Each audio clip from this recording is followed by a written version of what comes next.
The absolute top of the line Sebo Airbelt D4 Premium Canister Vacuum Cleaner. What is the story with it, and is it the right model for you?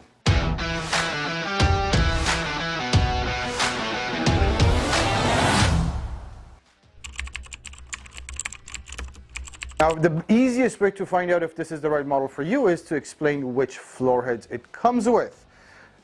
Parquet, this is a bare floor tool. It's good for any type of hard floor ceramic laminate. Actually does okay on rugs as well, as long as they're flat. However, this is the biggest thing about this vacuum. The biggest feature is the ET1 Powerhead from Sebo. This thing is a beast.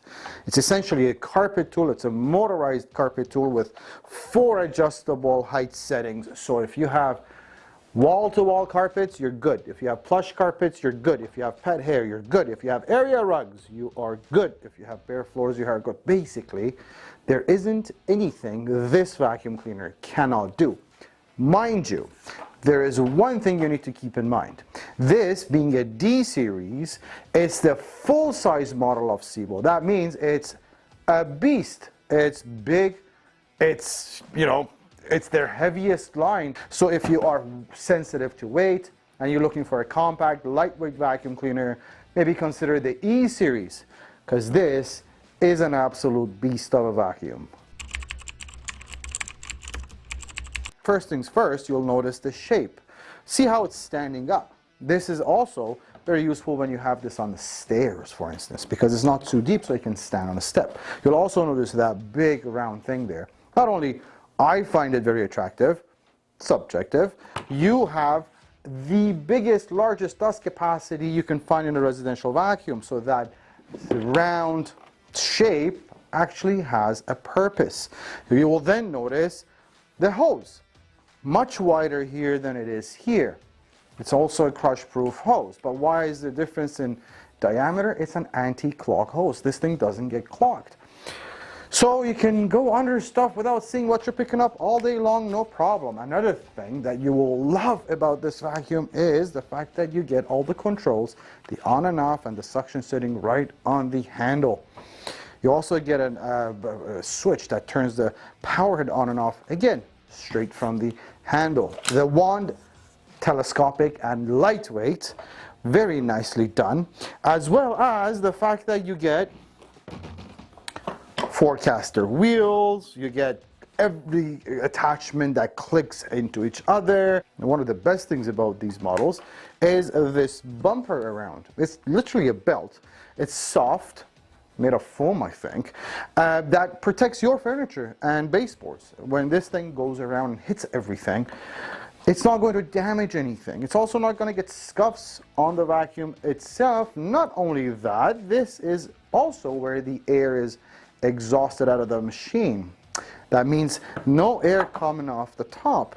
It's just really, really nicely designed, this machine.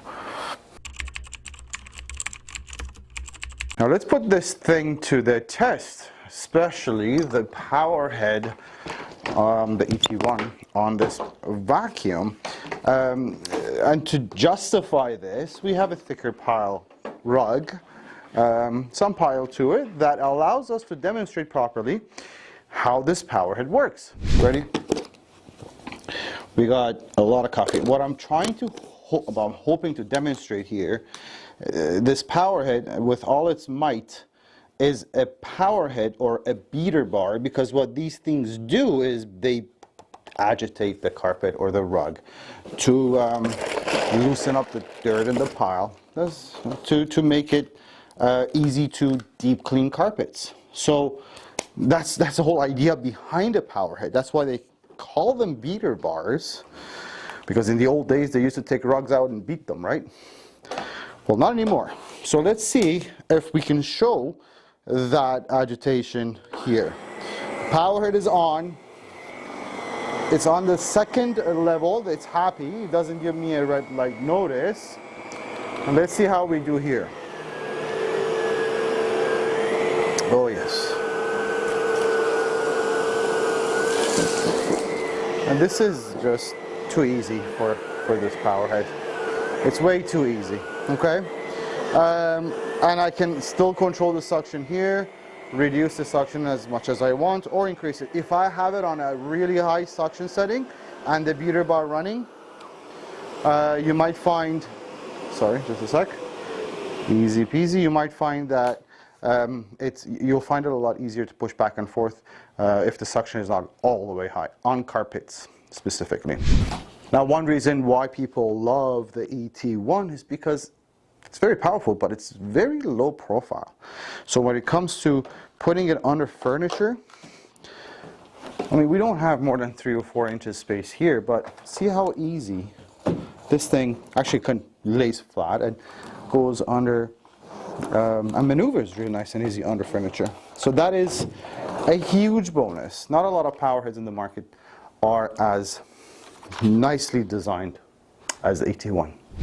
And now the Parquet. Now, Parquet is one of the best tools also made by Sebo. So the D4 gets the best of the both worlds with their best tool for bare floors and also one for rugs and carpets. We'll show you that the Parquet actually does run on really flat rugs as well, like entrance, front entry mats and things like that.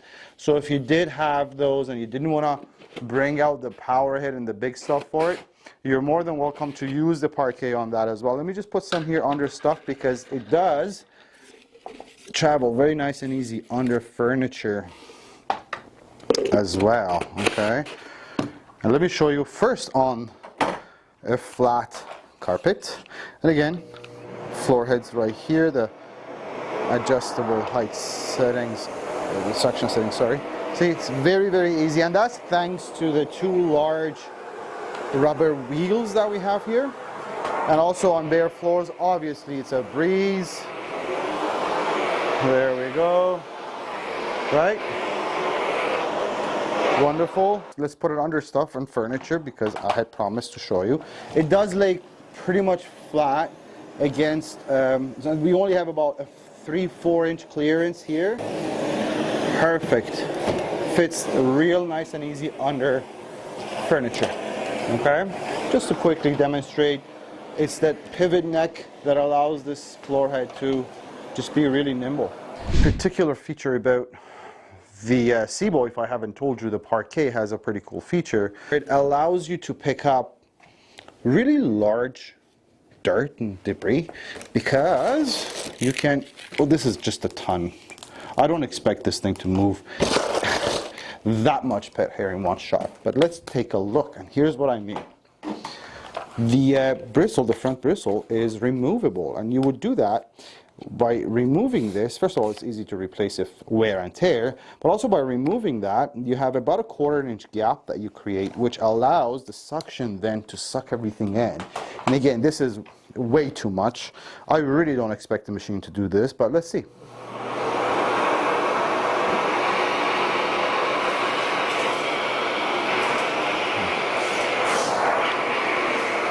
Yeah, it just wants to suck everything in.